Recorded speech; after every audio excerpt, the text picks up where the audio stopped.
Hello lovely people, how are you all today? It's a gorgeous sunny day, so I hope you're all feeling sunshiny too. Now, this is the new camera. I hope this is going to work. I had a little play with it yesterday. I forgot to take my glasses off to look at the tripod. I had a little play with it yesterday, so fingers crossed I know what I'm doing, but we'll have a look, we'll have a see, we'll have a go. That's the main thing. So, I've been back from my holidays just a little less than a week. I've had very little time in the garden. I think on the weekend, both evenings, we've got a helicopter for company. Both the Saturday and Sunday evenings I came to water, and that was about it. But yesterday, finally I managed to get a good long day down here, following on from about 24 hours of rain, which I'm going to come to in a minute. The rain was great because it let me do some weeding really easily. Actually, the weeds haven't been too bad, considering the amount of rain and warm weather we've had. And I think it's because now, you'll see when we go out there, the ground is so covered in plants. I really can't squeeze anything else in. I need a bigger garden. Oh, for a second plot. Before anyone suggests I get a second plot, we are not allowed them here. You're only allowed one plot. But yes, I think a combination of the massive coverage of the ground by the plants themselves, plus the grass clipping mulches, plus all the cardboard mulches and cardboard paths, it's really kept the weeding down. So that was great. A couple of hours weeding, done. You'll see in a minute, we'll go down there. One of my main jobs yesterday was actually there were two main jobs. One was to try and get all the climbing squash under control, tame those beasts, which I've managed to do. And also the tomatoes were mad, they bushed up so much. I'll explain a bit more about the tomatoes and what I did yesterday when we go down there. But just while we're in the shed, I'm getting ready to deal with blight. So what I did yesterday was also hopefully to help deal with blight. So I've got about a litre of water, just bog standard water, in a little one of these houseplant squirty things. And then, whoopsie, I've got aspirin. Now, specifically soluble aspirin, not the tablet, the soluble one. These are 300 milligram tablets.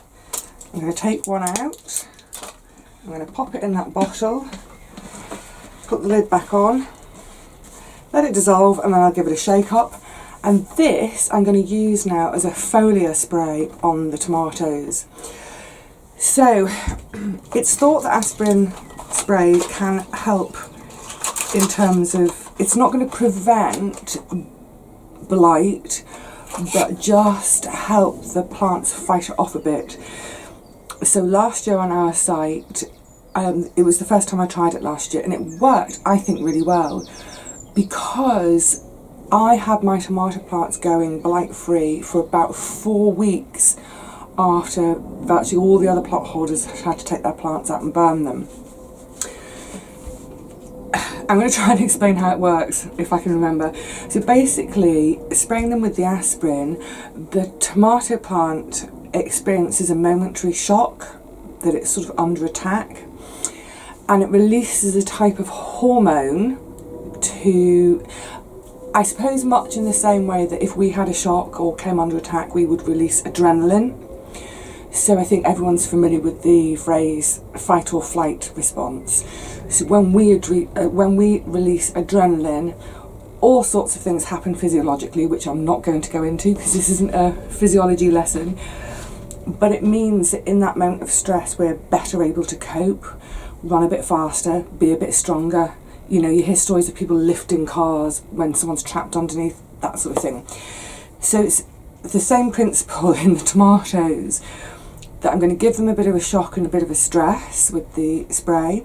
They're going to release a hormone which is hopefully going to make them a sort of a stronger, more robust plant and better able to deal with any blight that comes along.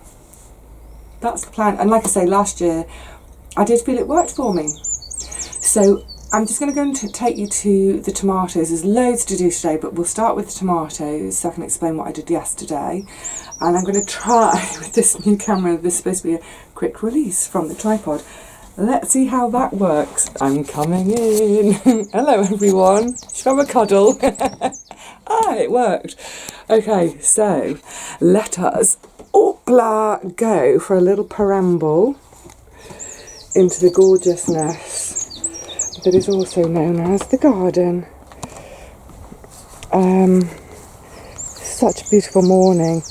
Like I said, we had that 24 hours of rain on Tuesday. It's a good thing I couldn't come to the garden on Tuesday anyway, but it does us so much of a favour by way of just making the soil a bit easier to work with.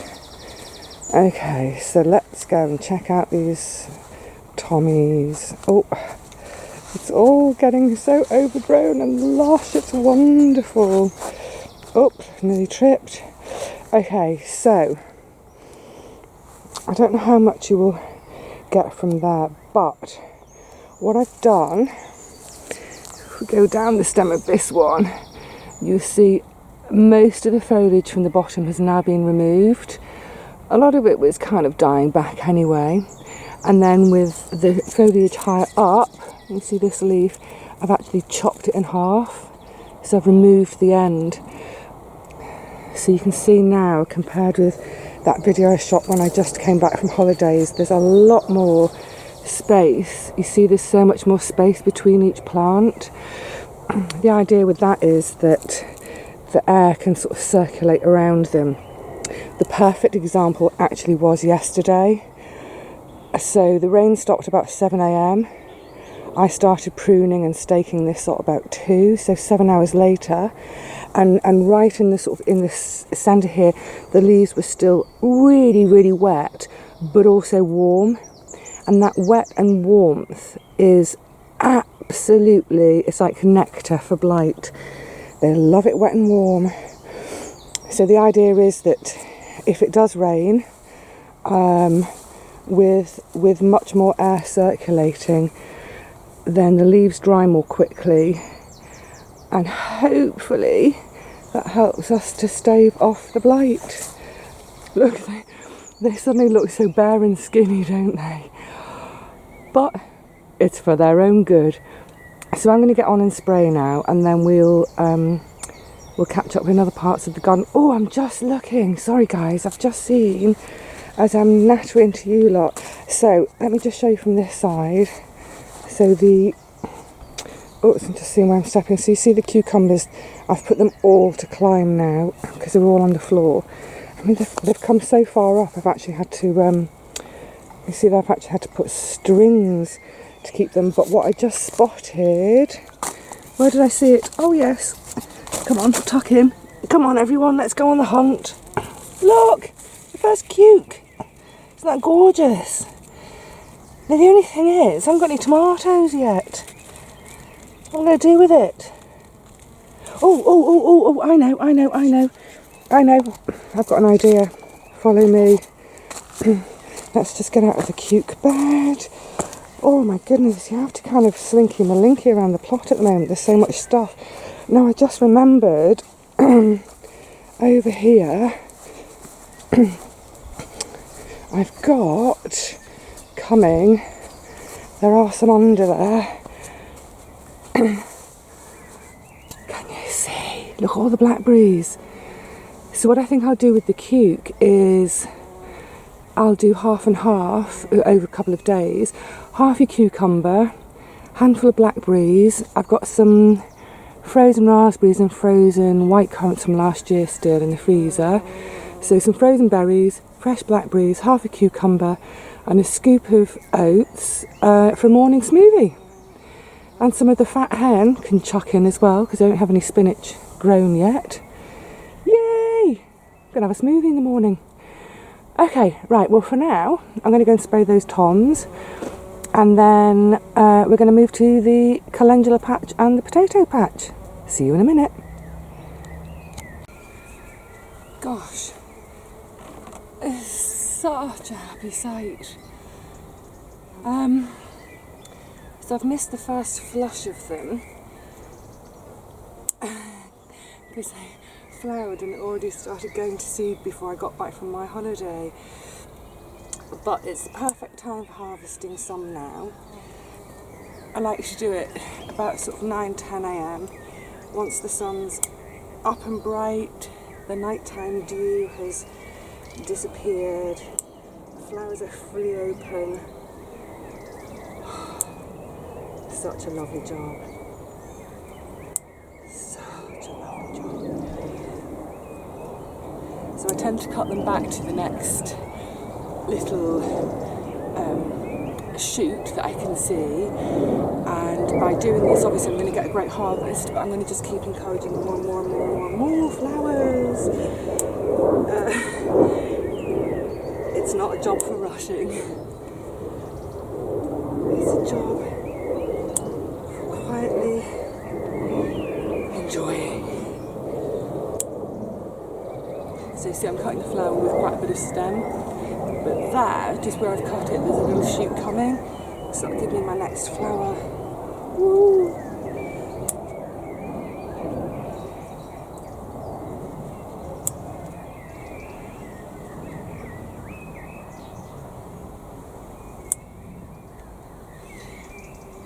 I'll keep repeating this, probably, right through to the end of August, beginning of September. At which stage, whatever's left, I'll leave them to actually go to seed. Here is a seed head forming. You probably won't be able to pick that up. Petals have gone over, it's starting to get its seeds there to ripen. But yeah, so about beginning of September, I will stop harvesting flowers. Whatever's left will become seed stock for next year. Such a happy task. Actually, I've got a little bit of dried calendula left from last year, so I might, if I've got time over the next week or so, I might try and do a couple of videos or a video at home to show you what I do with them. Just making sure I'm not harvesting any bees at the same time.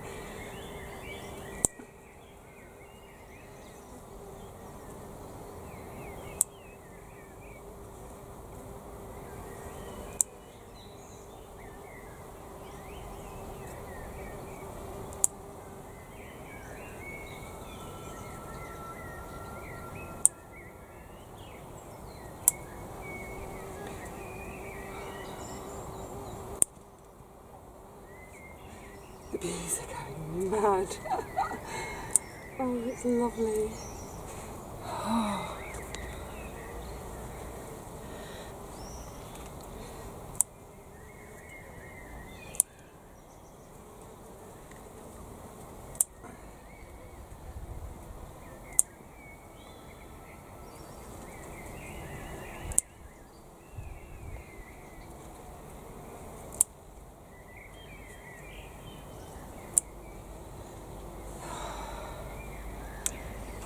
This is going to take quite some time, so why don't you all go off and have a nice cup of tea, a glass of lemonade,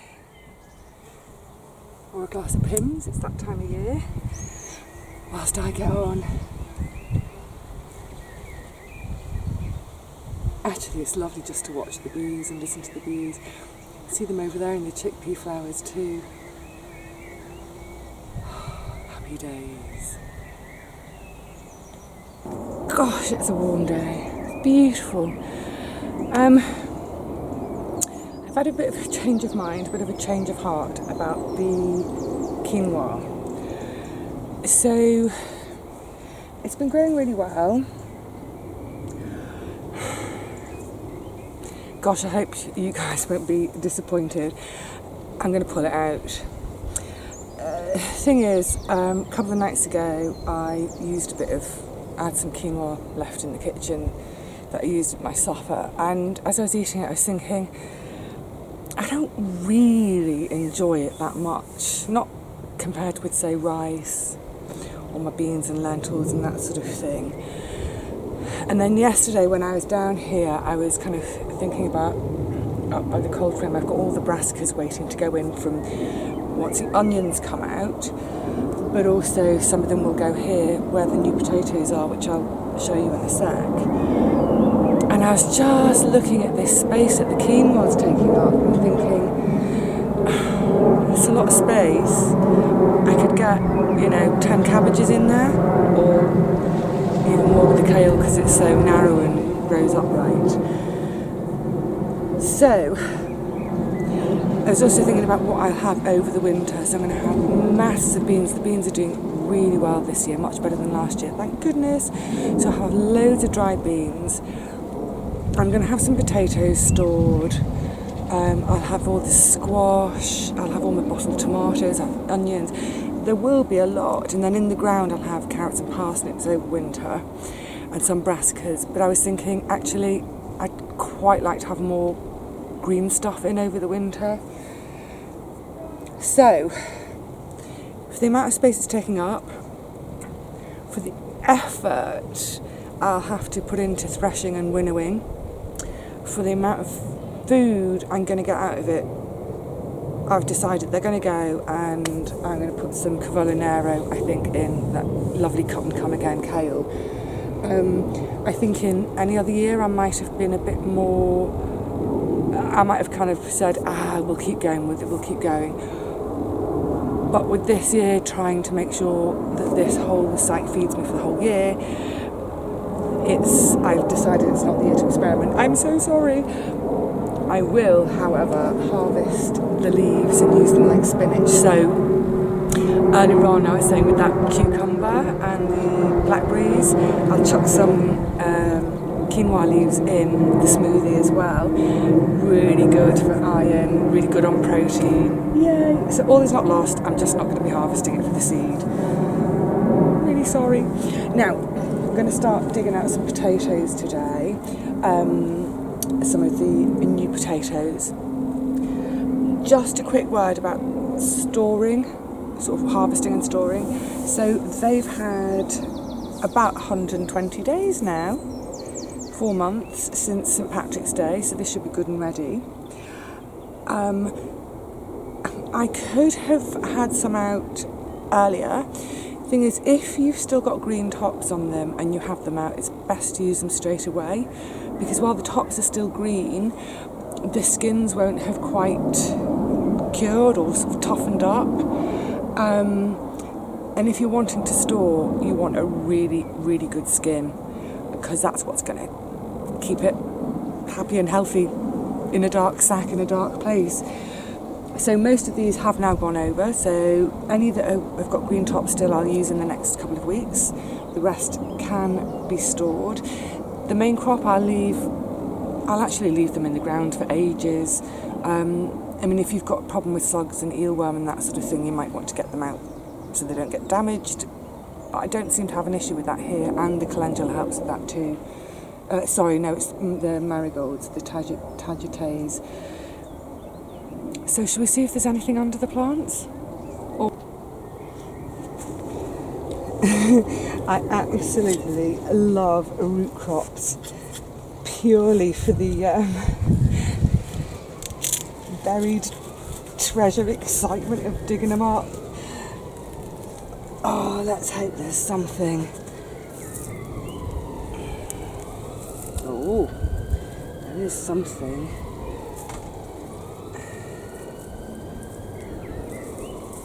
This is Anya, which is a lovely waxy salad. I'm going to be having lots of potato salads over the next few weeks, I think.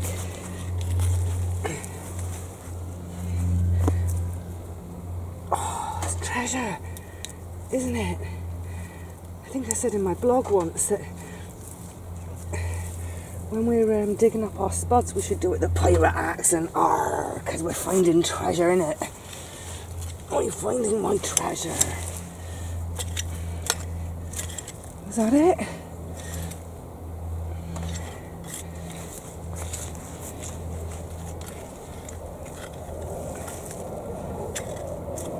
I'll have another one. the other thing I think about digging for spuds. Oh, it's like so many harvests, isn't it? Once you start, you can't stop. Not huge. Well, considering they've had their 120 days.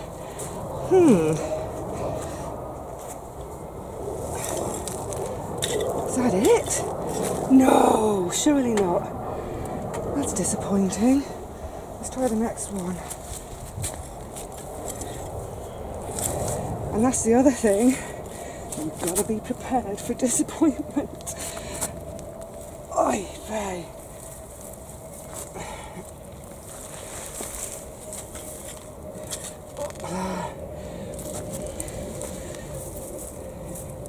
We'll go over this again a little bit later. Once they're all out, I'll go over it again, and I'm sure to find some random escapees. Gosh, that's very disappointing at the moment. Oh well, it's not the mains. The main thing is it's not the mains. That's hardly going to keep me going though, is it? Oy vey. That's the seed. Okay, one more.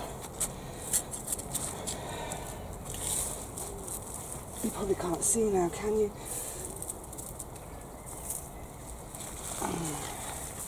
That's a bit better. Well, I think for now I'll just have I'll have this row out, but I think I'll leave the other row in a little longer. Have I got my dates wrong?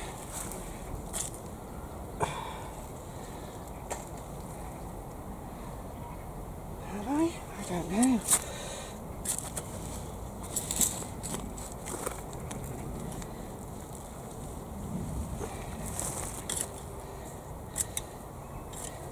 Maybe that late frost in May kind of halted them a bit.